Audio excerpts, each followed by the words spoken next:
एक तरफ आफिया के वालिद के दफ्तर में अहमर के लिए मुश्किलात बढ़ती जा रही हैं, जबकि दूसरी तरफ शारक के खिलाफ FIR दर्ज होने के बाद पूरा घर परेशान हो चुका है। लेकिन सबसे बड़ा राज हमजा की जिंदगी का है, क्योंकि वो सादिया से अपनी पहली शादी की हकीकत अब तक छिपाए हुए है। हमजा जब इस्लामाबाद से वापस आकर सादिया के पास पहुंचता है तो वो उसे बताता है कि उसकी कजन ने खुदकुशी की कोशिश की थी। इसी वजह से घर के तमाम लोग परेशान थे और उसे वहां कुछ दिन ज्यादा रुकना पड़ा। सादिया ये बात सुनकर बहुत परेशान हो जाती है और अपने शौहर के लिए फिक्रमंद होती है, मगर उसे जरा भी अंदाजा नहीं होता कि हमजा एक बार फिर उससे सच छुपा रहा है। हमजा जानता है कि अगर सादिया को उसकी पहली शादी का पता चल गया तो शायद वो उसे कभी मुआफ न करे। दूसरी तरफ अहमर सादिया को बताता है कि बिलाल ने शारक के खिलाफ FIR दर्ज करवा दी है और पुलिस शारक को गिरफ्तार करके ले गई है। ये खबर सुनते ही घर में परेशानी फैल जाती है। गोविया पहले ही मारिया के मामले ने खानदान को तकसीम कर रखा था और अब शारक की गिरफ्तारी ने हालात को मजीद खराब कर दिया है। गुड़िया फौरन पुलिस स्टेशन पहुंचती है। वो पुलिस अफसर से हाथ जोड़कर कहती है कि जो कुछ हुआ है वो हमारा खानदानी मसला है और हम उसे घर में बैठकर हल कर लेंगे। वो दरख्वास्त करती है कि उसके भाई को रहा कर दिया जाए। गुड़िया की आंखों में अपने भाई के लिए दर्द साफ नजर आता है, लेकिन साथ ही उसे ये खौफ भी है कि कहीं ये लड़ाई खानदान के रिश्तों को हमेशा के लिए खत्म न कर दे। इधर आफिया के वालिद अपने मैनेजर को सख्ती से हदायत देते हैं कि अहमर को किसी कसम की रियायत न दी जाए। वो कहते हैं कि अहमर भी बाकी तमाम मुलाजमीन की तरह कंपनी के उसूलों की पाबंदी करेगा, न उसके लिए कोई खास सहूलत होगी और न ही उसकी गलती को नजरअंदाज किया जाएगा। ये बात आफिया के लिए बहुत तकलीफदह होती है, क्योंकि वो जानती है कि अहमर ने उसके साथ काम करने के लिए अपनी बहुत सी ख्वाहिशात कुर्बान की हैं। वो अपने वालिद से कहती है कि अगर कोई मसला है तो अहमर को समझाया जाए, लेकिन उसे उस तरह जलील न किया जाए। शहीर सख्त लहजे में जवाब देता है कि कारोबार जज्बात से नहीं बल्कि उसूलों से चलता है, लेकिन असल जज्बाती लम्हा इस वक्त आएगा जब आफिया को एहसास होगा कि उसके वालिद सिर्फ अहमर को आजमा नहीं रहे बल्कि शायद जानबूझकर उसके लिए मुश्किलात पैदा कर रहे हैं। आफिया सोचने लगती है कि आखिर हर रास्ता अहमर के खिलाफ ही क्यों जा रहा है, और दूसरी तरफ सादिया की जिंदगी में भी एक ऐसा तूफान आने वाला है जिसका उसे अभी अंदाजा नहीं। अगर उसे हमजा की पहली शादी का सच मालूम हो गया तो शायद उसके लिए अपने शौहर को माफ करना नामुमकिन हो जाए। क्या गड़िया शारक को पुलिस से छुड़वाने में कामयाब हो जाएगी? क्या अहमर अपने आप को आफिया के वालिद के सामने साबित कर पाएगा? और सबसे बढ़कर जब सादिया को हमजा की पहली शादी का राज मालूम होगा तो क्या वो हमजा को छोड़ देगी? गड़िया पूरी रात पुलिस स्टेशन के चक्कर काटती रहती है,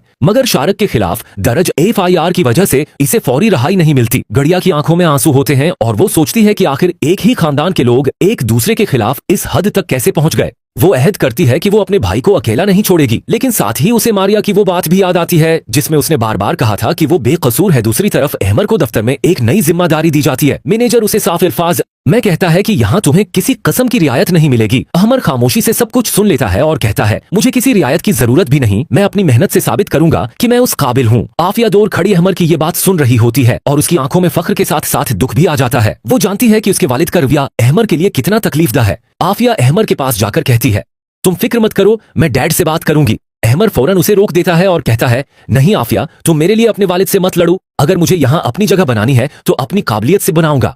आफिया की आंखों में आंसू आ जाते हैं। वो आहिस्ता से कहती है, तुम हमेशा मेरे लिए खुद को मुश्किल में क्यों डालते हो? अहमर जवाब देता है, क्योंकि तुम मेरे लिए मुश्किल नहीं, मेरी जिंदगी हो। ये अल्फाज आफिया के दिल को छू जाते हैं और दोनों के दरमियान पैदा होने वाली दूरियां एक लम्हे के लिए कम होती महसूस होती हैं। लेकिन इसी वक्त फहद दूर से ये सब देख रहा होता है। उसे अहमर और आफिया को करीब आता देखकर शदीद गुस्सा आता है। वो जानता है कि अगर दोनों ने दोबारा एक दूसरे पर एतमाद करना शुरू कर दिया तो उसकी सारी साजिश नाकाम हो जाएगी। चुनांचा वो फैसला करता है कि अब उसे अहमर के खिलाफ कोई ऐसा कदम उठाना होगा जिसके बाद आफिया भी उससे दूर हो जाए। इधर सादिया हमजा के रवैये में अजीब सी तब्दीली महसूस करती है। वो उससे पूछती है, हमजा, तुम मुझसे कुछ छुपा रहे हो? हमजा घबरा जाता है लेकिन फौरन कहता है, नहीं सादिया, ऐसी कोई बात नहीं। सादिया की आंखों में शक बढ़ जाता है। वो कहती है, फिर जब भी मैं तुम्हारे माजी की बात करती हूँ तो तुम बात क्यों बदल देते हो? हमजा के पास इस सवाल का कोई मुनासिब जवाब नहीं होता। इसी दौरान सादिया के फोन पर एक नामालूम नंबर से पैगाम आता है। पैगाम में सिर्फ इतना लिखा होता है, अगर तुम अपने शौहर की असल हकीकत जानना चाहती हो तो अपने माजी के बारे में उससे एक सवाल जरूर करना। सादिया ये पैगाम पढ़कर हैरान रह जाती है। उसके हाथ कांपने लगते हैं। वो फौरन हमजा की तरफ देखती है, मगर हमजा उससे नजरें चरा लेता है।